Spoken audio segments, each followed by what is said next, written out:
Hey there everyone, it's David Barnett once again, and this week I've got a fantastic question from a viewer who asks, what steps should I take to maximize the value of my business over a given period of time, for example, 10 years?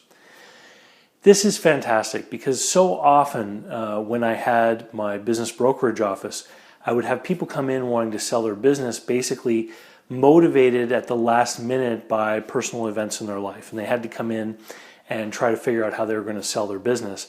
And they had never before that moment been thinking about selling the business. Now, as a business owner, what I believe you should consider is that the business is an asset like many of the other investments in your life. And that you should always be thinking about the day that you're going to be selling it, because it should always be ready to sell in case some personal catastrophe were to come along and forced you to need to liquidate that asset. So there are basically 4 different categories of things that I'm going to recommend someone do as a business owner who wants to think about maximizing the value of their business to be sold over a given time frame.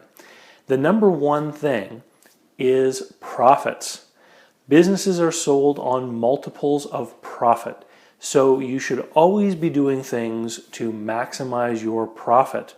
Now, many small business owners do things to minimize taxes, which means they diminish profits on purpose. Maybe they put some personal expenses into the business. That kind of thing can be explained to a buyer. You can say, look, my daughter's cell phone is being paid for by the business. It's not a real business expense.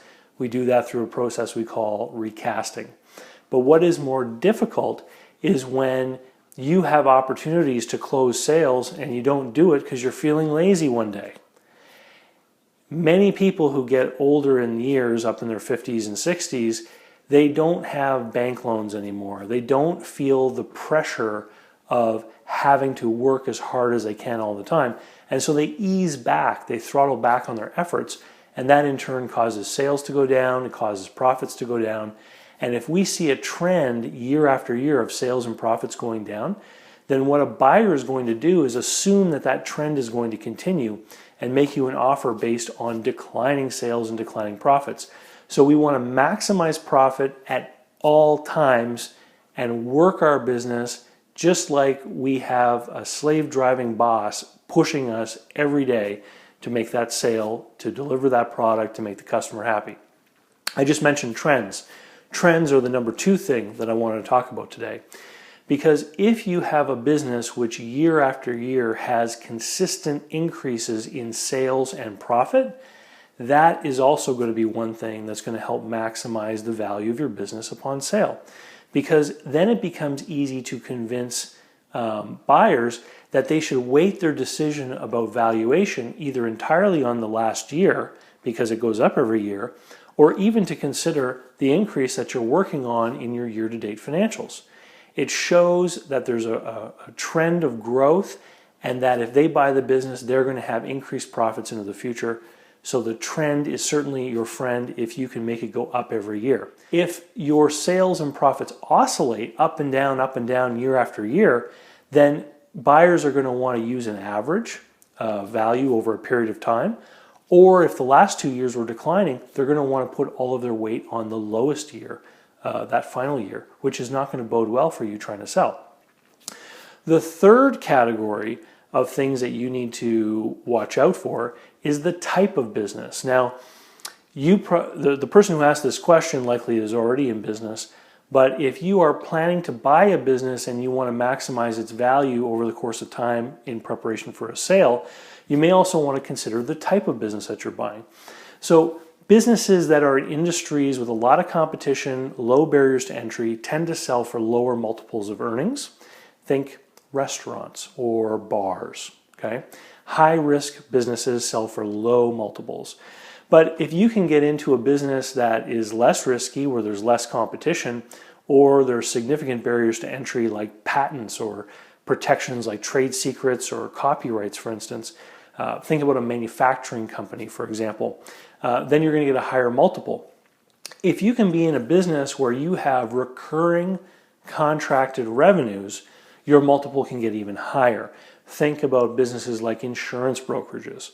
So while restaurants typically sell for, less than half of what their annual sales are, an insurance brokerage can actually sell for 2 or 3 times what their annual sales are, because it's that regular contracted revenue that comes in every year. As long as you manage those customers well, you're going to be able to carry that business forward into the future and those revenues. The last category of thing that I'm going to give you as food for thought to think about is transferability.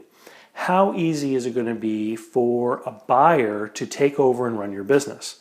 So if you have a business where none of the systems or processes are written down, where everything happens in your own head, and in order for someone to take over your business, you're going to have to spend 6 months with them, basically mentoring them, or with them being your apprentice, so to speak, it's going to have an impact on value. Whereas if some buyer walks into your business and they see that everything is systematized and everything's written out, there's an operations manual, there's checklists for the employees, there's flow charts showing what jobs we do in which order, there's job descriptions, there's an organization chart, and everything is set up and followed, and everyone knows what they're responsible for. And if there's a piece of litter on the floor, you can say, the cleanup of the shop is the responsibility of the receiver at the back door. It's in his job description. So the fact that there's litter here is that guy's fault. That kind of systematization that you find in large businesses, and in particular in franchise operations, is going to make it easy for a buyer to see that they're going to be able to take over your operation and basically carry the ball. They're going to be able to run with it. And they're not going to have to reinvent the wheel, and they're not going to have to rely upon employees or your cooperation after the sale, because everything's documented and written down. I hope that gives you some great things to work on if you are already in business, or if you're planning to buy a business. Thought always has to be put into your exit. I've met far too many business owners who ran businesses for decades, and their succession plan was simply to live forever. Because folks, that just doesn't happen. Anyway, thank you so much for watching my videos, and if you like what you've seen, please take a moment, subscribe to my email list. I send out an email every week, and if you ever become dissatisfied, it's easy to get yourself off that list because I use MailChimp. Sign up today, subscribe to my YouTube channel, follow me on Twitter. Thank you, have a great day, and we'll talk to you later. Hey, you made it to the end of the video. That's great.